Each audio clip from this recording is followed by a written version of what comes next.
Hello and welcome to the Fighting Fit podcast. Today we're joined by, to be fair, you're quite a, what's the one? Like I always get people coming up asking, oh, you need to get Dave on the podcast. So yeah, we're joined by Dave Binns. And I'm very pleased to be here, Joe. Yeah. And I'm glad that you gave me short notice because it's been going through my head all my way in car. What will you have to say, Dave? Well, no, it's because there's loads of people been coming over saying, oh, you need to get Dave on, and I'm like, I remember you saying you'd come on, but then, to be honest, I just thought, right, well, I'll just get it done quickly rather than make a big deal out of it. Yeah, you've done the right thing. Yeah. Rather than give me 2 weeks Oh, to he's do some dropping it more. on our toes, isn't he, today? He is, Joe, he is. I have, but it's the best way to do it, I think. Yeah, Well, it is. Last time we just sat with Bird and we just talked, and I'd say that was one of our best episodes. Instead of like preparing notes, we just had a conversation that just flowed. yeah. So hopefully the same today. Hopefully. I think it will be with Binsey, like. Yeah. We'll see. Yeah. Well, no, it's so I'm trying to think of things that we've had on. Alex is probably is it Alex the last one of us to box? Because it will have been, won't it? That was a few weeks ago when Alex boxed. Yes, yeah. He's then since been out in Spain training. Yeah. Yeah. Now he's gone back to Greece for a couple of days, Well, for a few days. we need to get Alex on as well. Yeah, That'll be a well, good Alex one. will be back in. I think he's gone away for 10 days total. Yeah, but that was a good performance, wasn't it? He Oh, 6-rounder, but I was Yeah. really surprised you didn't get him out of there because Yeah. he was a really tough kid, wasn't he? he was a very tough kid. That second extremely tough kid is box as well. And it's good experience for him to get some rounds in. Yeah. So I was very impressed with him. Yeah, definitely. And then going over to Spain as well. That'd be great for him. Awesome. Good experience. Yeah, yeah. Sparring was the main part of that, I believe. But it sounded like he's had a really good experience with the training sessions in amongst. Yeah. What's the lad? Is it Sorrow? Michel Sorrow. Michel Sorrow. Yeah, yeah. He's got a big match in Russia. I'm not exactly certain as to whether there's titles on the line. But I believe it's the Russian guy that beat Liam Smith. On Oh, what right, you okay. consider Yeah, I a remember very that. controversial decision. I think that's the opponent. Yeah. I never actually watched that fight, the No, Liam I've Smith heard one. It, very, very controversial. Yeah, yeah, I did as well. But he's had great sparring, Alex, over the past few months, hasn't he? Oh, He was chief sparring partner for Troy. Yeah, In the British title fight before Kelly, wasn't it? I can't remember Yeah. who his He opponent did a lot of the rounds with him before the Kelly fight as well, didn't he? yeah. He's Troy and him have done some really good little So what do you think the spar plan is sessions. for Alex in his next upcoming fight? So he wants to do an 8-rounder, doesn't he? His next bout's an 8-rounder. That's the next step along the way, and then possibly another 8-rounder, or even maybe then start looking at a possible championship match. Yeah, because I think once he just wants to do the rounds, and once he's done the rounds, he's ready for Yeah. anything that comes, isn't he? Yeah, for my money, he's ready. I'm not concerned at all about the 8-round distance. He did one not so very long ago where he'd done. We initially had a 6-rounder, then after 4 rounds, they called the bout. That's the end of the bout, and the officials got involved then and said, no, it's definitely a 6-rounder. But I was getting his t-shirt on and removing his gum shield. Yeah, I remember watching that. And then the official went round and actually got it all confirmed that it were in fact a 6-rounder. So although he had a longer rest after 4 minutes, his opponent, it then got put to 6. Yeah. It didn't have a blip, not a problem. I've got no concerns whether he'd do 6, 8 or even 10. I know that he's in good condition, he's ready to go. And yeah, I've got no concerns about it, but it's a path that he's sticking solidly to, and quite rightly as well. He's got his plans in place, and it's all going to plan so far. Yeah. Well, I remember listening to Tony Jeffries talk about one of his fights where he thought he was doing 6 and ended up doing 8 or something. Yeah. And he said he just couldn't handle it when he thought he was finished, and then it's like, oh no, you got 2 more rounds. And he I said remember the bout just very fell well. apart a bit. Is that Yeah. the one where he drew, didn't he? Yeah, I think so. That's the one where he drew. Yeah, he'd done 6, and Tony went to the referee to have his arm raised, and the referee said, "There's 2 more rounds." and it did it badly affect him actually. Yeah, so it's a good thing for Alex to like deal with almost. You know what I Yeah, mean? definitely. They're all just little ticks in the boxes, aren't they? Yeah. Ready for when. Experiences you're not necessarily expecting to come along, exactly. but the way that he dealt with it didn't even blip. Just fine, no problem, off we go. And I'd been very surprised from arriving at the tournament, expecting 6, to be then told it's a 4-rounder. That surprised me. And the officials obviously had it down as a 6-rounder. But so there was a split somewhere along the line.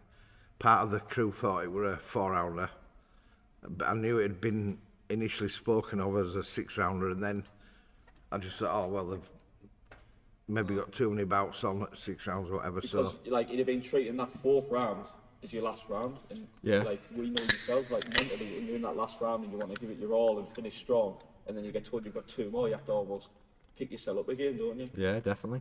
So definitely good. oh yeah, you've got a mindset, haven't you, that this is the last round, last 3 minutes. Let's have a good last 3 minutes, and then to become at your corner to be told there's 2 more to do. And he just took it right in his stride, didn't he? Yeah. Very well. Well, you're obviously very well renowned to all of us as a great coach in the amateur and pro game, but you're also a canny amateur boxer back in the day and pro boxer, aren't you? How many amateur fights did you? Well, I wouldn't really go so far, but I did. I was very I had 140 amateur bouts, and we're ready to actually. I just woke up one morning. I thought, I'm not enjoying it anymore, and we're about to just pack it in. And my mate said, well, why don't you ever go professional boxing, which had not been one of my ambitions, to be fair. And I thought about it, and I'd seen a lot of my friends and former boxing colleagues that had packed in, maybe been out of it for 2 years, and then decided to have a come back and have a go at the pro game. I thought, right, I'll get it out of my system. And so I had a few pro bouts as well. Yeah. Only 5. Yeah. But experienced it, did all right. And then, I think mentally I were already no longer in love as I had been. I just enjoyed the boxing when, throughout being 11-year-old up to being, I think it was 25, when I went professional. I'd really enjoyed it. I enjoyed the people that you meet, the experiences that you get, the keeping fit part of it were okay. I very much enjoyed it. And then all of a sudden, I just were no longer enjoying it, and I thought, I'm packing in. Yeah. Well, you beat Paul Silky Jones, though, as a pro, didn't you? I Who did. then went on to win a world title. Yes, I did like middleweight. Yeah. Yeah, that was my second pro fight. But he was unbeaten at the time as well, wasn't he? It's just crazy. You talk about like prospects. Yeah, he were a good kid. He were a good kid. I think on my day I were all right. But I don't think I was. I didn't really ever see myself as that top flight world championship stuff or anything daft like that. I boxed many ABA and British champions in amateurs, many of them. So I could box and compete, and I've beaten a few of them as well. Been beat by a good few, but I boxed in very good company throughout, from being 17-year-olds up, open class. I boxed very many top champions, like in the amateur boxing game. Yeah. So then would you say the transition into coaching was like a natural one? It was like... I think my interest were raised towards it. And I was asked actually to go down to my old boxing club at Keighley and help out. And I felt a little bit of a loose end with it, if I'm honest with you, because coaching is not like boxing. It's not because you're a boxer means that you can be a coach. And I felt a little bit of loose end, like, as to what to, having not been on any coaching courses or anything. And then I got put on a coaching course to officially become a coach. And it just opened my eyes absolutely and totally. I thought, you know what? This is coaching. This is now I can go back to my gym, my home club, and feel like I'm coaching and correcting mistakes and right, you know, right from just watching people punch in a bag. They're punching a bag, but are they punching it correctly? Are they boxing the bag, or just slugging away at a bag, which anybody can do? And previous to going on my level 1 coaching course, that's basically what I was doing, timing them, whatever they're doing, shadow boxing, punch bag, but I weren't even equipped to correct them.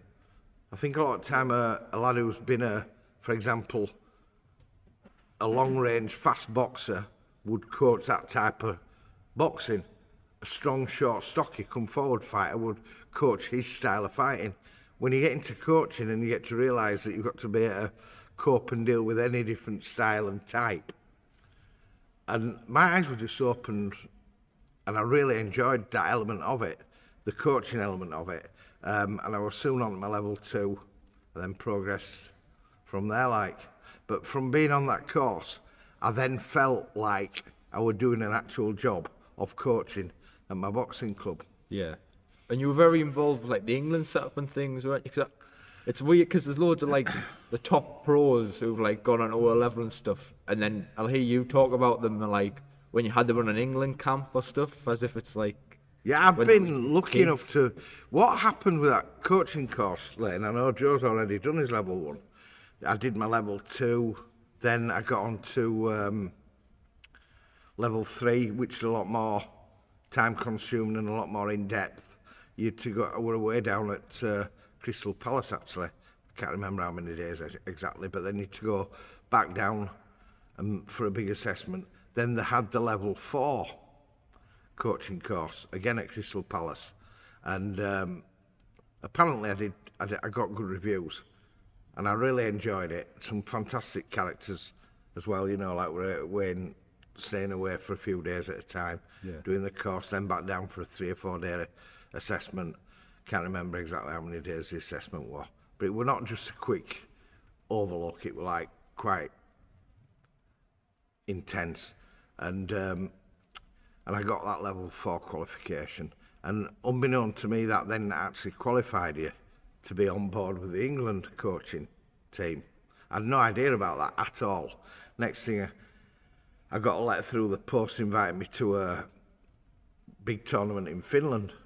I thought, wow, what's this? And I sort of like rang to say, what's all this? I've got a letter through the post inviting me on. He said, that's once you've become level 4, it were almost automatically become involved with the England coaching, and I had a good few years with them. It was been really enjoyable, some fantastic experiences, and very unexpected. I just thought it was just that I would now I've improved my coaching ability for club level, and I was doing work with Yorkshire County as well, but then to be put on the England squads was brilliant.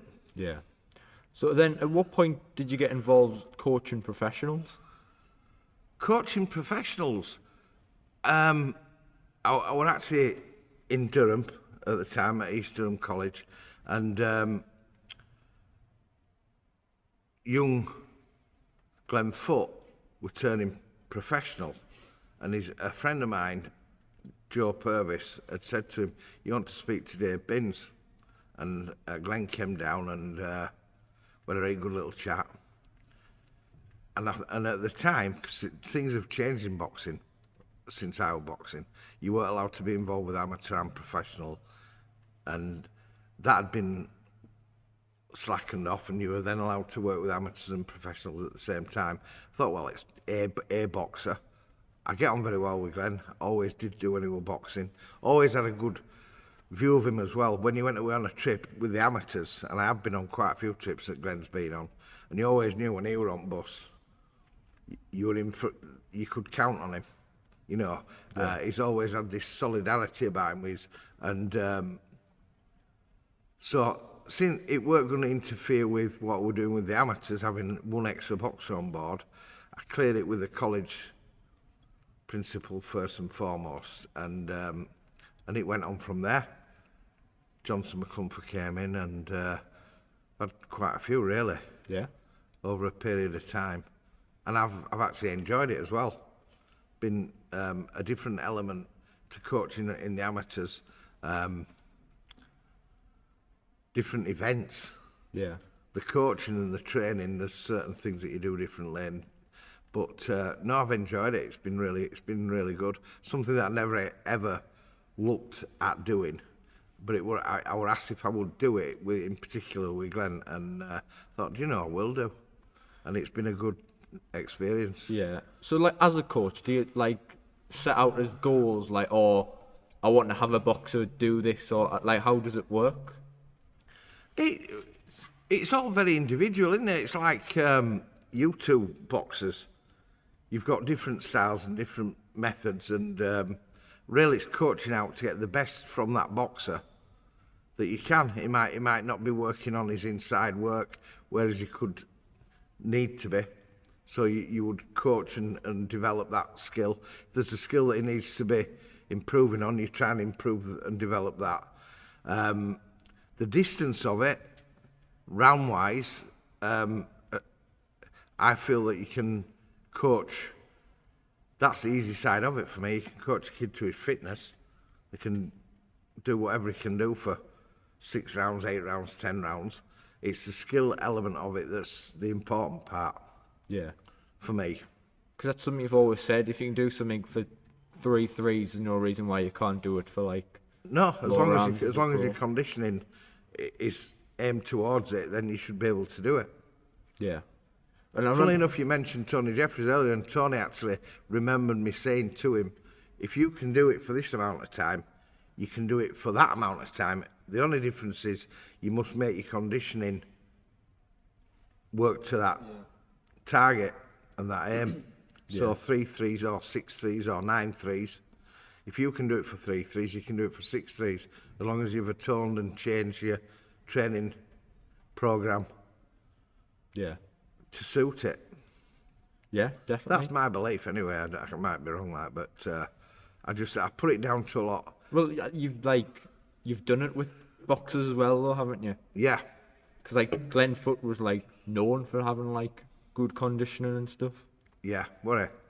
From outside of it, you know, I mean, I've got a lot of time for Glenn and had some great experiences. But to be fair, there were a boy, Glenn. He weren't a natural fit 12-round fighter. He had to change his training program to suit, and he did. Yeah. He's been in some big fights over the years as well. He got the English title, Commonwealth Had a lot title. of success, didn't he? Yeah. What's it like being in the corner for them, like, them big nights in the arenas? It's obviously good, but I think the actual point of it doesn't really hit home till after the fight. You're sort of like wrapped up in the preparation. Yeah. It's weeks and weeks before the fight. Have we ticked every box? Have we covered? Used to like to look at the opponent and see what sort of things I'm expecting from the opponent, what my boxer's going to have to be able to deal with. And we've had some cracking sessions and some good results as well. We've had some very good results. 1 or 2 losses as well, which you're going to get. But no, I think I've enjoyed it. But it's not like I can't remember being sat down watching it in the corner, thinking, "Bah, I'm really enjoying this." Yeah. Literally, it's not until after the bout that you realise what a great thing's just gone on. Yeah. I mean, that one in Bethnal Green when he beat when he won the English title. I think Bethnal Green at York Hall. What an absolutely fantastic bout. But I remember I can't remember sitting there thinking, wow, I'm loving this. It was literally, we'd put a load of work into it, a lot of good prep. Glenn had done his job, and he went through and won it on points. 10 round of that one. Yeah. But he won it, for my money, clearly on points. Fit as a butcher's dog. And he weren't naturally what you might, naturally strong and aggressive, but that 12-round distance were not what you might call his forte, but he developed himself and he made it look easy. That's my, I thought he made it look easy. So Is there a night that like stands out for you, like in the corner, where you think like that was probably like the best? I can't really pick one in particular. I mean, a lot of Glenn's bouts have been brilliant when he won the English title. They won up in Scotland when he won the Commonwealth title. Even when he was beaten by Robbie Davis Jr., we'd had a lot of prep for that. And I fancied Glenn to win it.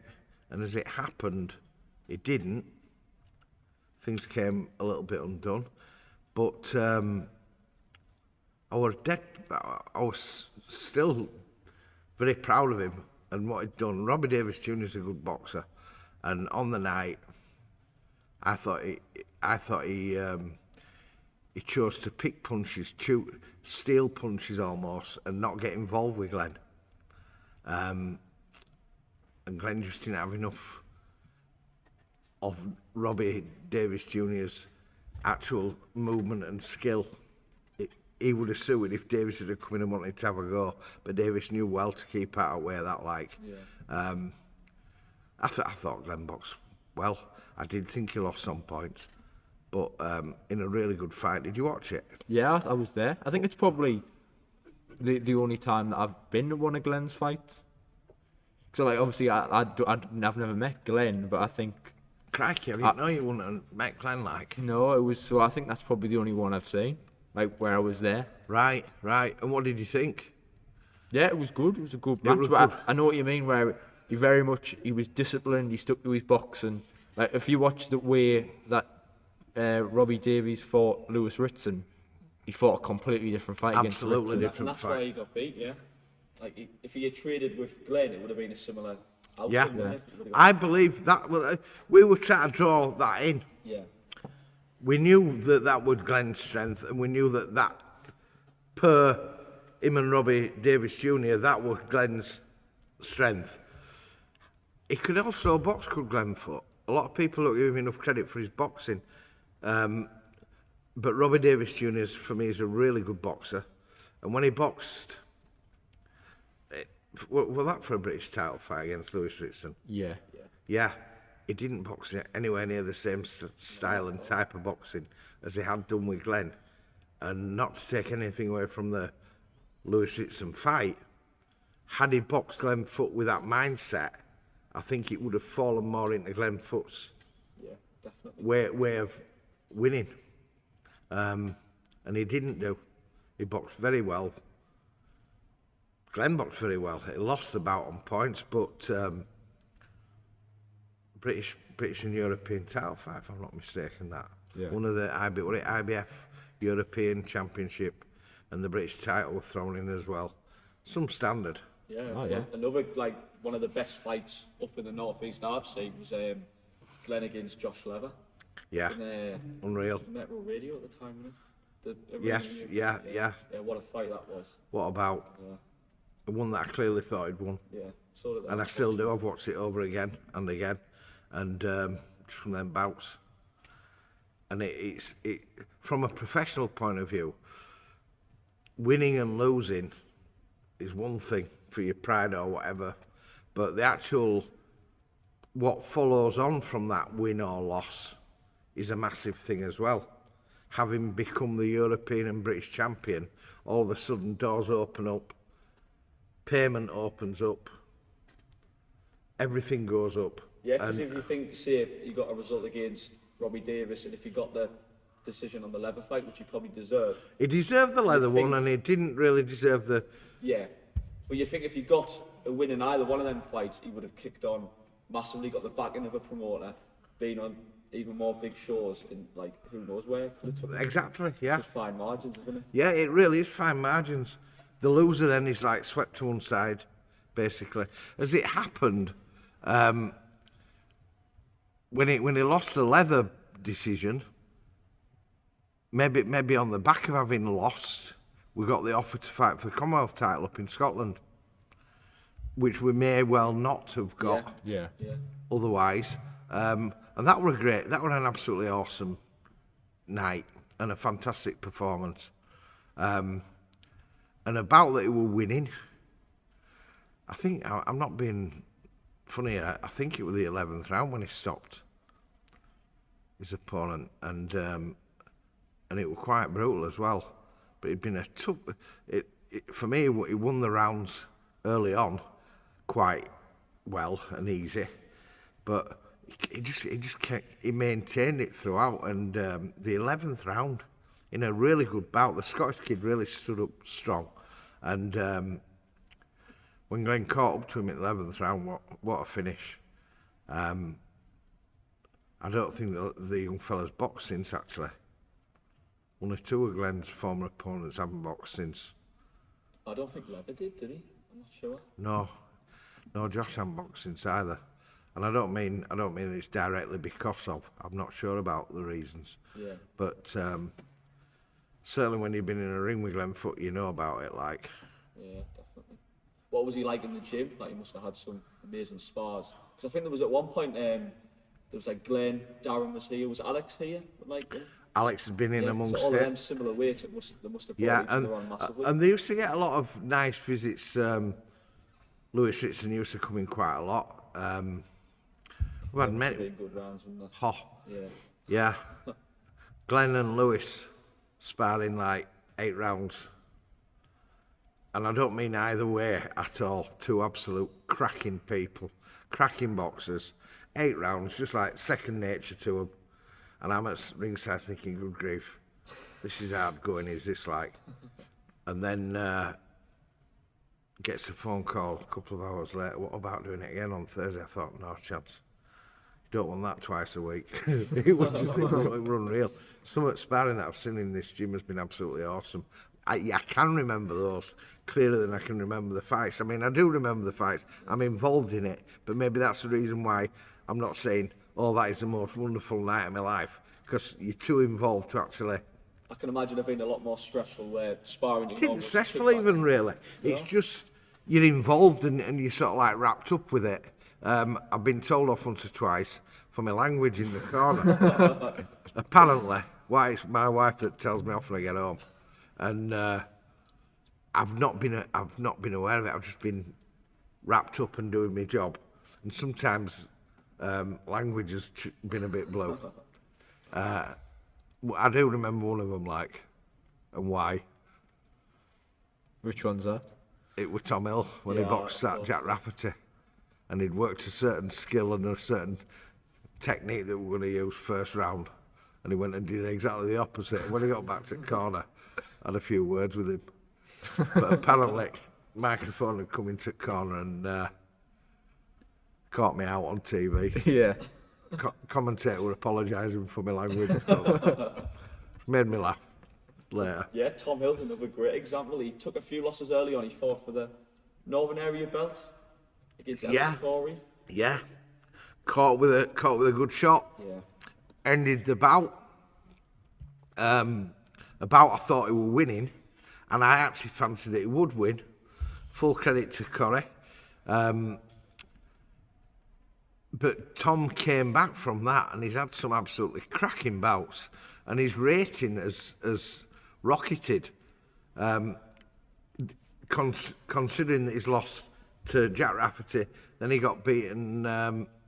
He got beat by Ellis Corey, then Rafferty, and then Paddy O'Donovan, but great opponents. Yeah. Great bouts, 8 full rounds with O'Donovan. What a fight! Yeah. Again, O'Donovan won the bout, and I wouldn't have. There's no way to dispute it at all. But Tom's performance, that O'Donovan some boy like, and Tom's performance for me were brilliant. Yeah. Well, when he boxed in Dubai, that must be right up there with like. That was some bout as well, wasn't it? Yeah. Yeah. Again. Raoul, what they call him? Date, wasn't it? Yeah, Raoul Date. Yeah. No, not Raoul Moat. I think I was probably getting confused with that one. I'm thinking, on telly last week. Yeah, Raoul Moat. It was a good fight. No, Raoul Date. He was a good little boxer as well. Apparently, he was rated at the time as Ireland's #1. And to be very honest, I didn't think that he were Ireland's best.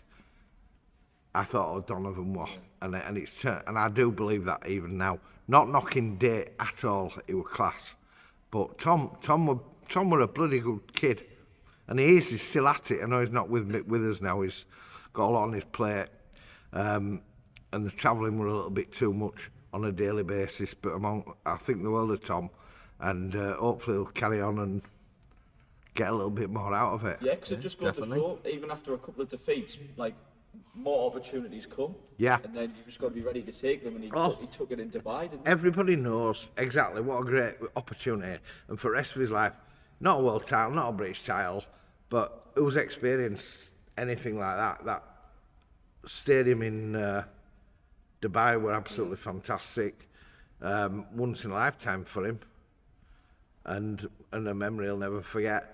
And he worked, you know what I mean, there's a cost with boxing sometimes, but Tom's not had any great amounts of punishment and stick. That's one thing I will say as a coach, that I try my best to make my boxers stay as safe as is possible.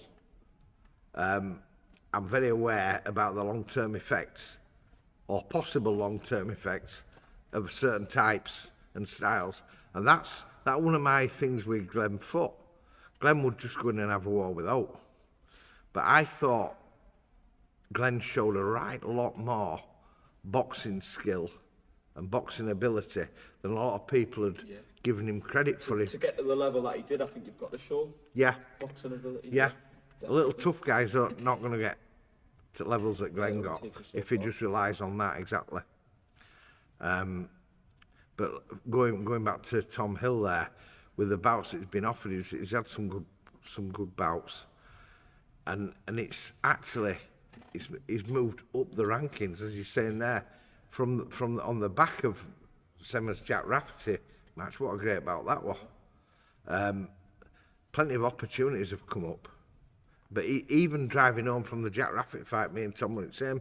We're together in a car. Says, Tom, my phone ain't going to stop now. I know who they're going to be ringing up for. Paddy O'Donovan. I said, and that'll be the match that, and sure enough, I must have had 3 opportunities previously to put Tom in, but things were just not right for one reason or another. But I knew it would eventually come off. Yeah. And I spoke to Paddy's father, cracking bloke, previous to the boxing match. He says, what do you take the fight for? He says, well, to be fair, we're not getting a lot of other offers. And I also had in my mind that there's possible chinks in his armour. Yeah. Maybe that we've not seen, and Tom can maybe bring them out. As it happened, it didn't work out like that, but I didn't go over there thinking Tom was going to get a good hiding. Yeah. I went over there thinking Tom's a lot better than these people are giving him credit for, and he had a tough fight.